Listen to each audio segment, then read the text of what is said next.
Welcome to BACKtalk, the premier podcast from Successful Black Parenting Magazine, featuring in-depth conversations and expert insights on crucial topics for Black families. We are ranked one of the top 4 Black family podcasts on FeedSpot, and we're now number 1 on Million Podcasts as well. I'm your host, Janice Robinson Celeste.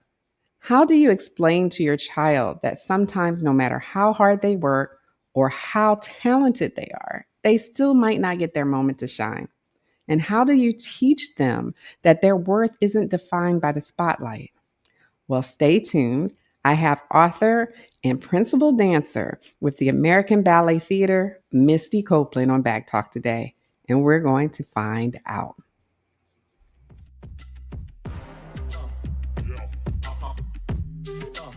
This is BACKtalk by Successful Black Parenting Magazine, the most listened to podcast for parents by parents. Hello, successful Black parents. Thank you for tuning into BACKtalk by Successful Black Parenting Magazine, your go-to podcast talk show for parents. Share our podcast with your friends. Shout it out to your followers because sharing is truly caring. And don't forget to use hashtag BACKtalk when you post. Today, I have in the studio Misty Copeland, who in 2015 made history as the first Black woman to be promoted to principal dancer in the American Ballet Theatre's 75-year history, one of the most prestigious positions in classical ballet worldwide. Welcome to BACKtalk, Misty. Hi, thank you for having me. No, we're so happy to have you here on the show. And you're so accomplished, right? So I want you, though, to tell everybody about yourself. Oh, okay. Well, my name is Misty Copeland. I am a ballerina. I'm an author. I'm a mom. I am someone who has spent a lot of time, as a dancer, as a person in the world, thinking about, what it means to show up with heart and with courage. And so, that's why it's been so awesome just to be able to step into this role, over the last decade now of author, and being able to write this next chapter of Bunheads, the Dance of Courage, that, was really just inspired by my actual journey as a young dancer. And what it means to have real emotions as a dancer and what we go through experiencing disappointment and dealing with that with grace and the relationships and all of those things that help you to build resilience along the way. And we're going to talk about all of that because the new book is great and that's exactly what it's about. But before we get started, we always do an icebreaker. Just what's something about you, either as a dancer or a mom, that people might not know about? I think that people are often surprised at just how like clumsy and silly and goofy I am. I would never guess. I know. I mean, I think my husband is just like, whenever something happens to me, he's just like, oh my God, again. But I think it's like, I've spent so much of my life, being so focused and, whether it's on stage or in the studio. And when I can just have a moment to like let go and let loose, whether that's, really embracing when things don't go exactly as planned. Whether that's on stage or as a parent, I think that it's a part of the journey that young people should recognize and acknowledge. Doesn't always mean failure, but what you do with those opportunities. It's one of my favorite things about being in a live performing art, is that you don't always know what's going to happen. And I think what makes you a professional is how you deal with those unexpected moments. Right. And now you're passing that on to children in the book on how to deal with that. And the character dealt with it so gracefully. But you've penned a few children's books now, right? So you have Bunhead 1 and 2, I'm gonna call it. Yeah. But what inspired you to become a children's author? I think that it's really, for me, throughout my journey, it's been about kind of reflecting on, the legacy I'm leaving behind, but also the legacies that I'm a part of. And I think that within that, storytelling, not only sharing our history and those are the shoulders, the shoulders that I stand on, but also being able to create new stories that really create a positive example of what it is to be a dancer, and really showing representation in spaces that you might not see it, like classical dance. And so, any I guess, like, platform that I can utilize to bring more access and opportunity to young people, and exposing them to dance and to the arts, I will take. And so, being an author and writing children's books just feels so right, and being able to set a positive example. Well, the character in the book is Misty, right? So that's you. I'm just assuming you didn't, that's probably your personality. But, is that correct? Okay. Yes. But in the Dance of Courage, in this particular book, Bunhead's Act 2, Kat doesn't get to perform the role she loved and she's so good at. Have Mhm. you ever had a moment like that in your career? Oh, absolutely. This is, I've always felt that it's important for me to be transparent and honest about the ups and downs of what it is to be a performer. We often uh, only see this really polished uh, depiction of what it is to be a ballerina. You see this perfect, image of a dancer, like, in this egg that's like twirling, and but there's so much that comes with getting to that place of shining. um Injury is such a big part of the journey, and also just not always being given what you might think you deserve or what you've worked hard for, and learning how you can improve and how you can really advocate for yourself. And so, I think about times when, with the Firebird, which was a really big role for me, almost didn't happen because of a really severe injury that I had, and then was kind of cut short because I was dealing with an injury. But there have been countless roles that I felt like I should be doing, and for years wasn't given an opportunity to. So, yeah, there have been times I think that I felt like invisible in this space, and I Mhm. fought so hard to belong in it.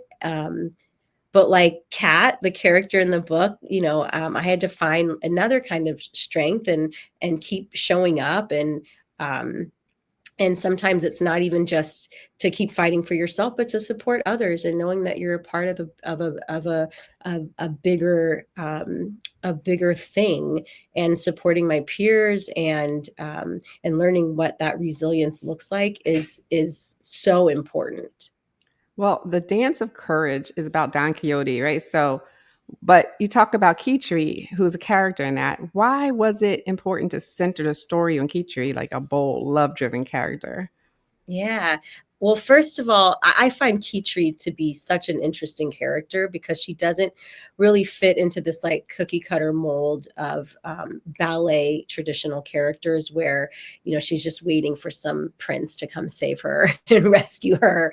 But she's joyful and fiery, and she's got so much complexity. Like, she's not just a side character, like, she's really the heart of the story.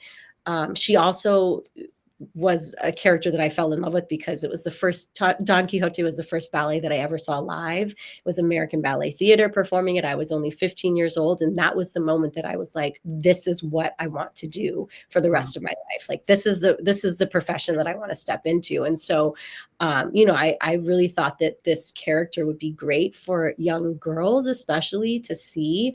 And yeah, I mean, I think that it's important for us to give women like an opportunity to shine on their own, and be, the lead in their story.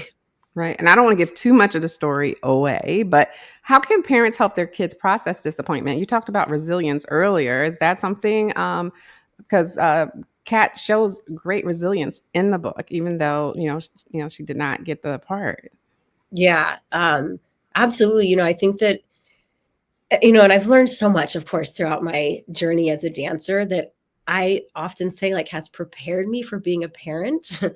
Dealing with being in a discipline where you have to learn resilience and patience, and so I think that it starts with giving kids the permission to feel it. That disappointment is real and it's valid. But then we help them like to move through it and not around it and not ignore it. And we talk about what they can control, and that's effort and their attitude and how they treat others, and just reminding them that one setback doesn't like define their journey or their whole story.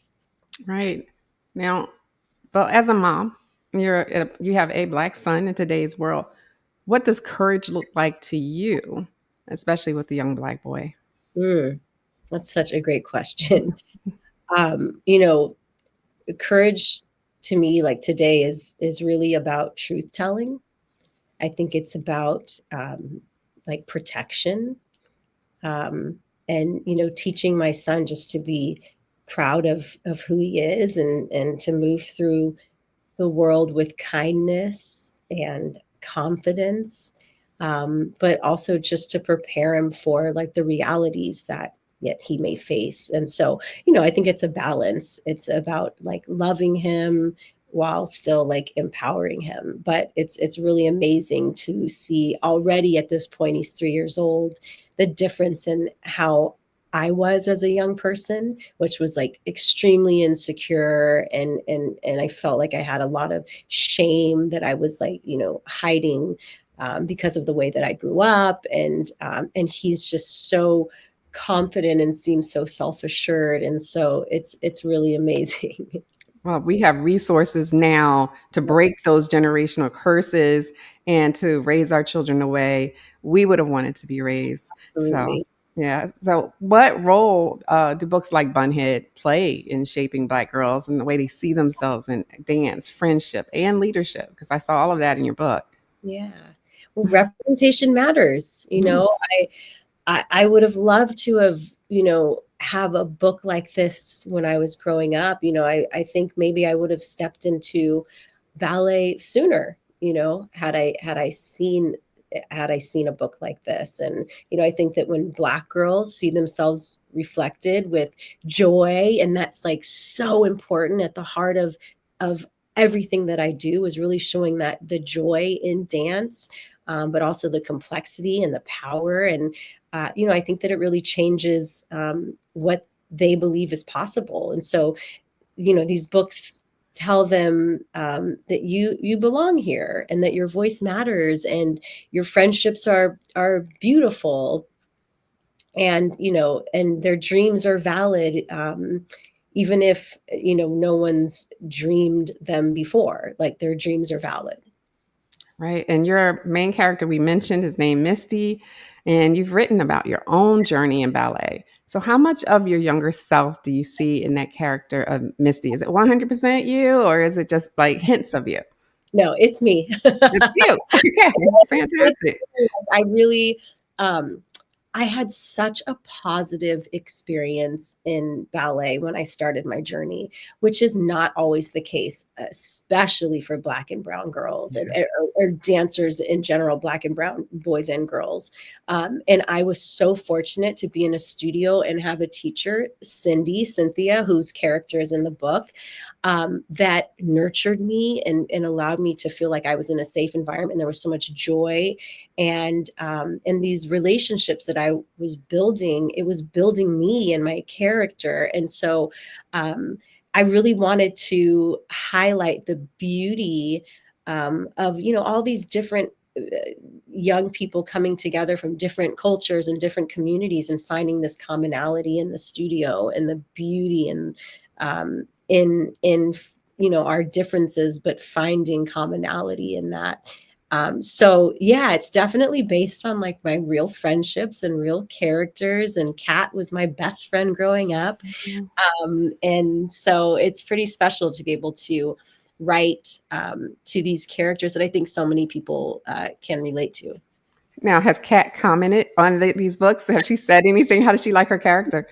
She loves it. I mean, she's definitely a part, I'm like texting her and we're like reminiscing and I'm like, do I remember this right? Because in my mind, like I loved going to her house and having sleepovers because it was like this beautiful, vibrant, colorful experience and fantasy. She's Mexican and it was just like always like this party kind of atmosphere with so much joy. And her house was always literally like I'd come one weekend and it was painted purple and I'm like, what? How did this happen? It was so amazing. And so I wanted to really depict that. So she's definitely involved. Well, what a wonderful journey writing this book. That sounds so beautiful to reminisce and then to come up with your stories. Now, has motherhood changed the way you create stories for children or? I think that it's definitely made me more intentional. Like I feel like I now see things through my son's eyes. And it's not just about ballet. It's about, I think a bigger message. It's about identity and compassion and courage, like, with this book. I also think just more about how stories feel and how they land emotionally. And um, I think about like the books my son is drawn to and why he might be drawn to them. I can't really ask him those questions yet because he's so young. I don't think he can really like decipher and take apart why he's into them. But I think that I'm trying to, I think of the way that he's thinking, where he's so creative in the way he's even telling stories at this point. And a lot of it's like connected to being really silly and just kind of out there. And so just kind of broadening the way I'm thinking about storytelling. I know you're nurturing that because that's so important when you see them interested in something, as you know. Absolutely. What advice would you give to a young girl, maybe who's watching from the sidelines, who feels like her moment hasn't come yet? Oh, yeah. I think that it's so important for us to acknowledge and say that your moment is coming. But not to kind of sit back and wait quietly. I think that you can use this time when it's not your moment to grow, to continue working and learning about who you are. Something that I've learned throughout my journey is that the spotlight isn't like the only place where growth happens and where magic happens, but when your moment arrives, you'll be ready because you've not stopped and stopped believing in what it is you want and working. Right. Now, and what's next for you in your career, whether it's on stage, publishing, or beyond? Yeah, there's so much more of everything that I've already been doing. I'm so fortunate that I've been able to continue to do all kinds of things, all connected to ballet and expanding what a ballerina could look like and what this space looks like. I've been able to do that throughout my journey. And so, my farewell performance with American Ballet Theatre is approaching in the fall, which is so exciting. Like, I don't think of it as a sad moment at all. It feels like it's just like this thank you to this chapter of my career, where American Ballet Theatre has given me this incredible platform, and the community and fan base that's been built in this time has been unbelievable. And so, I feel like it's a launching pad for more to come. It's more books I'll be writing. It's more storytelling, through film, with my production company, Life in Motion Productions, with my foundation and the programs that we're creating, and just continuing to create space for artists and young people and for their voices. And so I think it's just continuing to think about impact. Yeah. I have a feeling your final performance will have the longest standing ovation ever. 'Cause if I know I would be there, I would not sit down because you Oh, just meant so much to young girls, especially, but to everyone. And just to see, and know your story, from the beginning to now is almost miraculous. But you've worked so hard at the same time. So thank I just want to make sure, I tell you that. And anybody who's watching who doesn't know who Misty Copeland is, I don't even know why you're my friend right now. Like, why are you here? So, where can our listeners follow your journey and support your work? Yeah. Um, you can follow me. I have a website, mistycopeland.com. I'm on Instagram at Misty on Point, through the Misty Copeland Foundation. You can find Bunheads Act 2 wherever books are sold and online and in bookstores. So, it's exciting to be able to continue to grow in this way. And thank you so much for having me. No, I really am happy that you're here, and we're going to follow you as well all over social media and hold you up in spirit from wherever we are. So I want to thank you for coming on the show. Thank you so much. And a big shout out to all of you watching the replay of this episode of BACKtalk by Successful Black Parenting Magazine. Be sure you follow us on social media. Click on everything, the follows, the likes, the ads. And until next time, I wish you all the best and much success. Take care. Thanks for listening, everyone.